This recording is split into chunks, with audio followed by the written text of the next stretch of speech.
श्रीमद् भागवत महापुराण चतुर्थ स्कंद अध्याय 22। श्रीमद् भागवत महापुराण चतुर्थ स्कंद द्वाविंश अध्याय। महाराज पृथु को सनकादि का उपदेश। श्री मैत्रेय जी कहते हैं, जिस समय प्रजाजन परम पराक्रमी पृथ्वीपाल पृथु की इस प्रकार प्रार्थना कर रहे थे, उसी समय वहां सूर्य के समान तेजस्वी 4 मुनीश्वर आए। राजा और उनके अनुचरों ने देखा तथा पहचान लिया कि वे सिद्धेश्वर अपनी दिव्य कांति से संपूर्ण लोगों को पाप निर्मुक्त करते हुए आकाश से उतर कर आ रहे हैं। राजा के प्राण सनकादिकों का दर्शन करते ही जैसे विषी जीव विषयों की ओर दौड़ता है, उनकी ओर चल पड़े, मानो उन्हें रोकने के लिए ही वे अपने सदस्यों और अनुयायियों के साथ एकाएक उठकर खड़े हो गए। जब वे मुनिगण अर्घ्य स्वीकार कर आसन पर विराज गए, तब शिष्टाग्रणी पृथु ने उनके गौरव से प्रभावित हो विनयवश गर्दन झुकाए हुए उनकी विधिवत पूजा की। फिर उनके चरणोदक को अपने सिर के बालों पर छिड़का। इस प्रकार शिष्टाजनोचित आचार का आदर तथा पालन करके उन्होंने यही दिखाया कि सभी सत्पुरुषों को ऐसा व्यवहार करना चाहिए। सनकादि मुनीश्वर भगवान शंकर के अग्रज हैं। सोने के सिंहासन पर वे ऐसे सुशोभित हुए जैसे अपने अपने स्थानों पर अग्नि देवता। महाराज पृथु ने बड़ी श्रद्धा संयम के साथ प्रेम पूर्वक उनसे कहा। पृथु जी ने कहा, मंगल मूर्ति मुनीश्वरों, आपके दर्शन तो योगियों को भी दुर्लभ हैं। मुझसे ऐसा क्या पुण्य बना है जिससे स्वतः आपका दर्शन प्राप्त हुआ। जिस पर ब्राह्मण अथवा अनुचरों के सहित श्री शंकर या विष्णु भगवान प्रसन्न हो, उसके लिए इहलोक और परलोक में कौन सी वस्तु दुर्लभ है। इस दृश्य प्रपंच के कारण महत्वादी यद्यपि सर्वगत हैं, तो भी वे सर्वसाक्षी आत्मा को नहीं सकते। इसी प्रकार यद्यपि आप समस्त लोकों में विचरते रहते हैं, तो भी अंधिकारी लोग आपको देख नहीं पाते। जिनके घरों में आप जैसे पूज्य पुरुष उनके जल, तृण, पृथ्वी, गृह स्वामी अथवा सेवकादि किसी अन्य पदार्थ को स्वीकार कर लेते हैं, वे गृहस्थ धनहीन होने पर भी धन्य हैं। जिन घरों में कभी भगवत भक्तों के परम पवित्र चरणोदक के छींटे नहीं पड़े, वे सब प्रकार की ऋषि सिद्धियों से भरे होने पर भी ऐसे वृक्षों के समान है कि जिन पर सांप रहते हैं।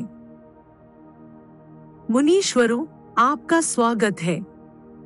आप लोग तो बाल्यावस्था से ही मुमुक्षुओं के मार्ग का अनुसरण करते हुए एकाग्रचित्त से ब्रह्मचर्यादि महान व्रतों का बड़ी श्रद्धा पूर्वक आचरण कर रहे हैं। स्वामियों, हम लोग अपने कर्मों के वशीभूत होकर विपत्तियों के क्षेत्र रूप इस संसार में पड़े हुए केवल इंद्रिय संबंधी भोगों को ही परम पुरुषार्थ मान रहे हैं। सो क्या हमारे निस्तार का भी कोई उपाय है? आप लोगों से कुशल प्रश्न करना उचित नहीं है, क्योंकि आप निरंतर आत्मा में रमण करते हैं।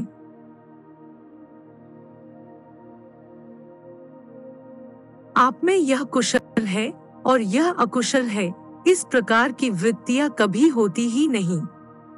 आप संसारानल से संतप्त जीवों के परम सुहृद हैं। इसलिए आप में विश्वास करके मैं यह पूछना चाहता हूँ कि इस संसार में मनुष्य का किस प्रकार सुगमता से कल्याण हो सकता है। यह निश्चय है कि जो आत्मवान धीर पुरुषों में आत्मा रूप से प्रकाशित होते हैं और उपासकों के हृदय में अपने स्वरूप को प्रकट करने वाले हैं, वे अजन्मा भगवान नारायण ही अपने भक्तों पर कृपा करने के लिए आप जैसे सिद्ध पुरुषों के रूप में इस पृथ्वी पर विचरा करते हैं।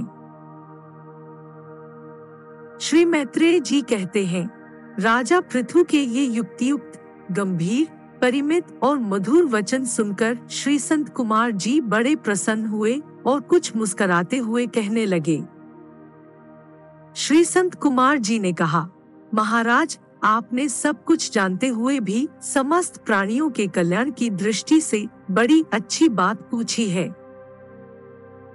सच है, साधु पुरुषों की बुद्धि ऐसी ही हुआ करती है।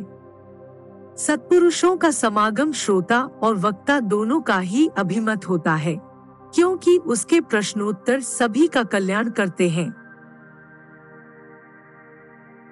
राजन, श्री मधुसूदन भगवान के चरणमलों के गुणानुवाद में अवश्य ही आपकी अविचल प्रीति है।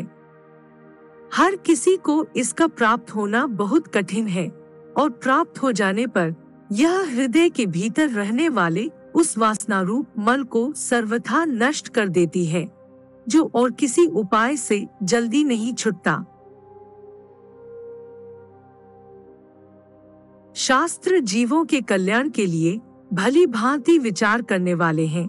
उनमें आत्मा से भिन्न देहादि के प्रति वैराग्य तथा अपने आत्म स्वरूप निर्गुण ब्रह्मा में सुदृढ़ अनुराग होना, यही कल्याण का साधन निश्चित किया गया है।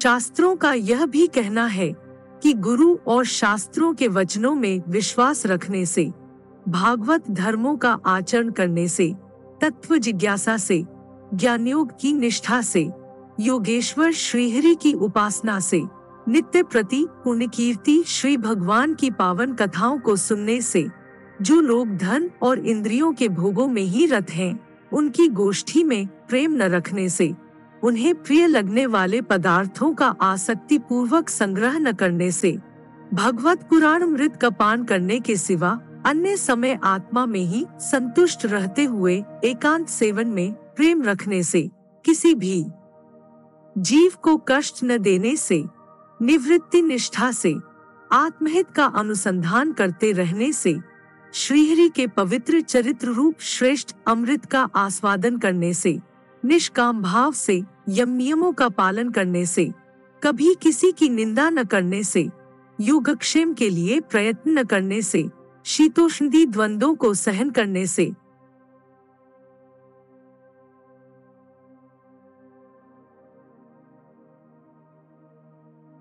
भक्तजनों के कानों को सुख देने वाले श्रीहरि के गुणों का बार बार वर्णन करने से और बढ़ते हुए भक्ति भाव से मनुष्य का कार्य कारण रूप संपूर्ण जड़ प्रपंच से वैराग्य हो जाता है और आत्म स्वरूप निर्गुण पर ब्रह्म में अनायास ही उसकी प्रीति हो जाती है।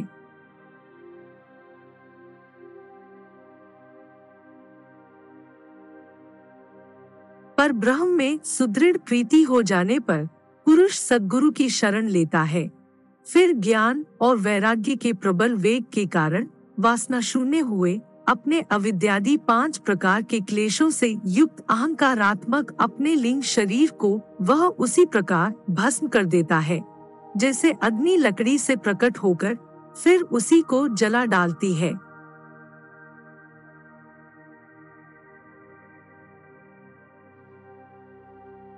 इस प्रकार लिंग देह का नाश हो जाने पर वह उसके कर्तृत्वादी सभी गुणों से मुक्त हो जाता है।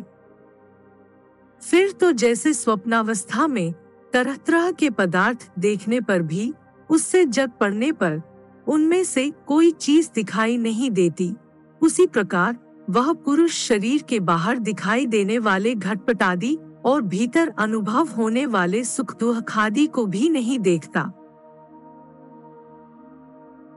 इस स्थिति के प्राप्त होने से पहले ये पदार्थ ही जीवात्मा और परमात्मा के बीच में रहकर उनका भेद कर रहे थे। जब तक अंतःकरण रूप उपाधि रहती है, तभी तक पुरुष को जीवात्मा, इंद्रियों के विषय और इन दोनों का संबंध कराने वाले अहंकार का अनुभव होता है, इसके बाद नहीं। बाह्य जगत में भी देखा जाता है कि जल, दर्पण आदि निमित्तों के रहने पर ही अपने बिंब और प्रतिबिंब का भेद दिखाई देता है, अन्य समय नहीं।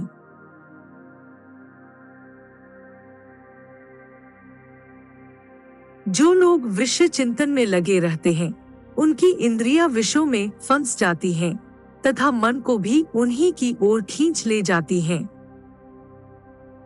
फिर तो जैसे जलाशय के तीर पर उगे हुए कुशादी अपनी जड़ों से उसका जल खींचते रहते हैं, उसी प्रकार वह इंद्रियासक्त मन बुद्धि की विचार शक्ति को क्रमशः हर लेता है।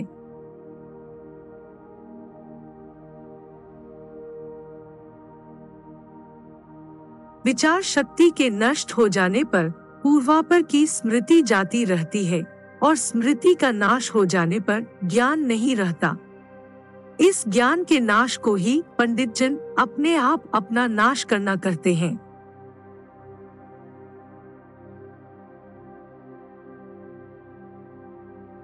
जिसके उद्देश्य से अन्य सब पदार्थों में प्रियता का बोध होता है, उस आत्मा का अपने द्वारा ही नाश होने से जो स्वार्थ हानि होती है, उससे बढ़कर लोक में जीव की और कोई हानि नहीं है।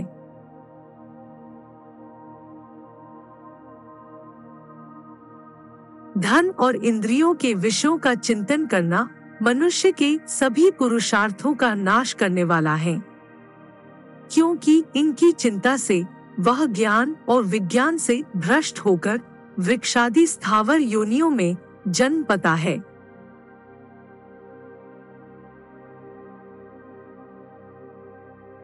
इसलिए जिसे अज्ञानांधकार से पार होने की इच्छा हो, उस पुरुष को विषयों में आसक्ति कभी नहीं करनी चाहिए, क्योंकि यह धर्म, अर्थ, काम और मोक्ष की प्राप्ति में बड़ी बाधक है।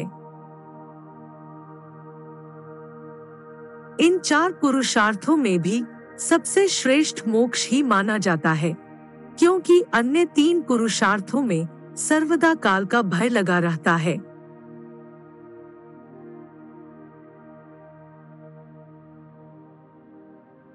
प्रकृति में गुणक्षोभ होने के बाद जितने भी उत्तम और अधम भाव पदार्थ प्रकट हुए हैं, उनमें कुशल से रह सके ऐसा कोई भी नहीं है। काल भगवान उन सभी के कुशालों को कुचलते रहते हैं। अतः राजन, जो भगवान देह, इंद्रिय, प्राण, बुद्धि और अहंकार से आवृत सभी स्थावर जंगम प्राणियों के हृदयों में जीव के नियामक अंतर्यामी आत्मा रूप से सर्वत्र साक्षात प्रकाशित हो रहे हैं, उन्हें तुम वह मैं ही हूँ ऐसा जानो।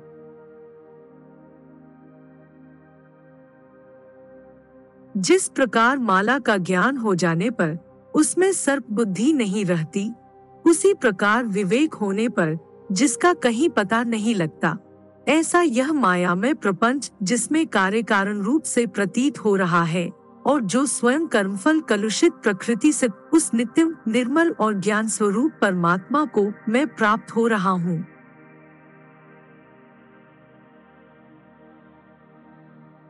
संत महात्मा जिनके चरणकमलों के अंगुलिदल हृदय ग्रंथि को, जो कर्मों से गठित है, इस प्रकार छिन्न भिन्न कर डालते हैं कि समस्त इंद्रियों का प्रत्याहार करके अपने अंतःकरण को निर्विषय करने वाले सन्यासी भी वैसा नहीं कर पाते। तुम उन सर्वाश्रय भगवान वासुदेव का भजन करो।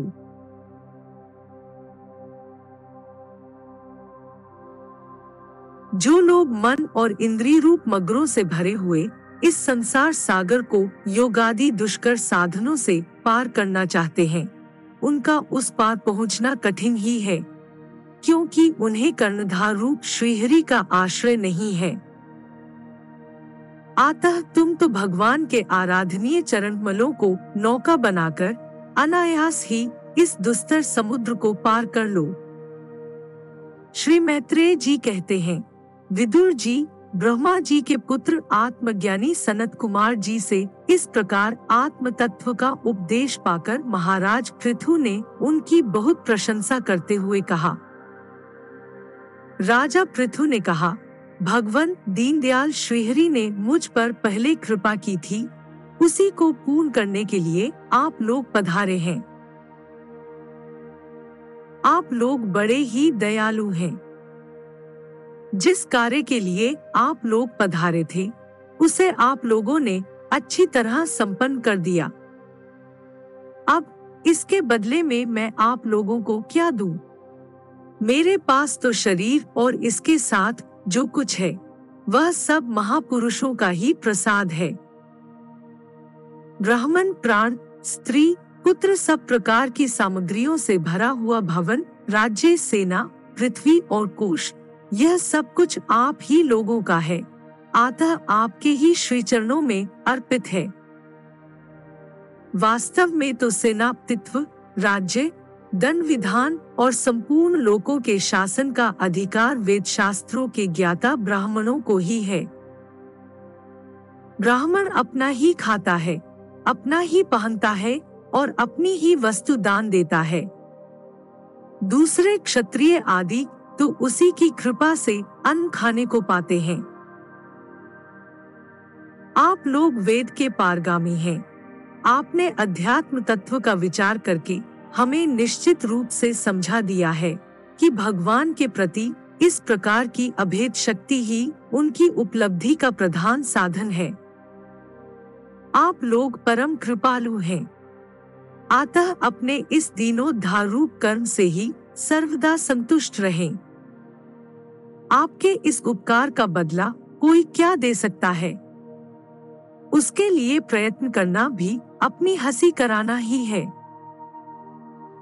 श्री मैत्रेय जी कहते हैं, विदुर जी, फिर आदिराज पृथु ने आत्मज्ञानियों में श्रेष्ठ सनकादि की पूजा की और वे उनके शील ही प्रशंसा करते हुए सब लोगों के सामने ही आकाश मार्ग से चले गए। महात्माओं में अग्रगण्य महाराज पृथु उनके आत्मोपदेश पाकर चित्त की एकाग्रता से आत्मा में ही स्थित रहने के कारण अपने को कृतकृत्य सा अनुभव करने लगे। वे ब्रह्मार्पण बुद्धि से समय, स्थान, शक्ति, न्याय और धन के अनुसार सभी कर्म करते थे। इस प्रकार एकाग्रचित्त से समस्त कर्मों का फल परमात्मा को अर्पण करके आत्मा को कर्मों का साक्षी एवं प्रकृति से अतीत देखने के कारण वे सर्वथा निर्लिप्त रहे। जिस प्रकार सूर्य देव सर्वत्र प्रकाश करने पर भी वस्तुओं के गुणदोष से निर्लेप रहते हैं, उसी प्रकार सार्वभौम साम्राज्य लक्ष्मी से संपन्न और गृहस्थाश्रम में रहते हुए भी अहंकार शून्य होने के कारण वे इंद्रियों के विषयों में आसक्त नहीं हुए। इस प्रकार आत्मनिष्ठा में स्थित होकर सभी कर्तव्य कर्मों का यथोचित रीति से अनुष्ठान करते हुए उन्होंने अपनी भार्या अर्ची के गर्भ से अपने अनुरूप 5 पुत्र उत्पन्न किए। उनके नाम विजिताश्व, धूम्रकेश, हर्यक्ष, द्रविण और वृक थे। महाराज पृथु भगवान के अंश थे। वे समय समय पर जब जब आवश्यक होता था जगत के प्राणियों की रक्षा के लिए अकेले ही समस्त लोकपालों के गुण धारण कर लिया करते थे। अपने उदार मन, प्रिय और हितकर वचन, मनोहर मूर्ति और सौम्य गुणों के द्वारा प्रजा का रंजन करते रहने से दूसरे चंद्रमा के समान उनका राजा यह नाम सार्थक हुआ। सूर्य जिस प्रकार गर्मी में पृथ्वी का जल खींचकर वर्षा काल में उसे पुनः पृथ्वी पर बरसा देता है तथा अपनी किरणों से सबको ताप पहुंचाता है, उसी प्रकार वे कर रूप से प्रजा का धन लेकर उसे दुष्काल आदि के समय मुक्तिहस्त से प्रजा के हित में लगा देते थे तथा सब पर अपना प्रभाव जमाए रखते थे। वे तेज में अग्नि के समान दुर्धर्ष, इंद्र के समान अजय, पृथ्वी के समान क्षमाशील और स्वर्ग के समान मनुष्यों की समस्त कामनाएं पूर्ण करने वाले थे। समय समय पर प्रजाजनों को तृप्त करने के लिए वे मेघ के समान उनके अभीष्ट अर्थों को खुले हाथ से लुटाते रहते थे। वे समुद्र के समान गंभीर और पर्वतराज सुमेरु के समान धैर्यवान भी थे। महाराज पृथु दुष्टों का दमन करने में यमराज के समान, आश्चर्यपूर्ण वस्तुओं के संग्रह में हिमालय के समान, कोश की समृद्धि करने में कुबेर के समान और धन को छिपाने में वरुण के समान थे। शारीरिक बल, इंद्रियों की पटुता तथा पराक्रम में सर्वत्र गतिशील वायु के समान और तेज की असहता में भगवान शंकर के समान थे। सौंदर्य में कामदेव के समान, उत्साह में सिंह के समान, वात्सल्य में मनु के समान और मनुष्यों के आधिपत्य में सर्वसमर्थ ब्रह्मा जी के समान थे। ब्रह्म विचार में बृहस्पति, इंद्रियजय में साक्षात श्रीहरि तथा गो, ब्राह्मण, गुरुजन एवं भगवत भक्तों की भक्ति, लज्जा, विनय, शील एवं परोपकार आदि गुणों में अपने ही समान अनुपम थे। लोग त्रिलोकी में सर्वत्र उच्च स्वर से उनकी कीर्ति का गान करते थे। इससे वे स्त्रियों तक के कानों में वैसे ही प्रवेश पाए हुए थे जैसे सत्पुरुषों के हृदय में श्री राम।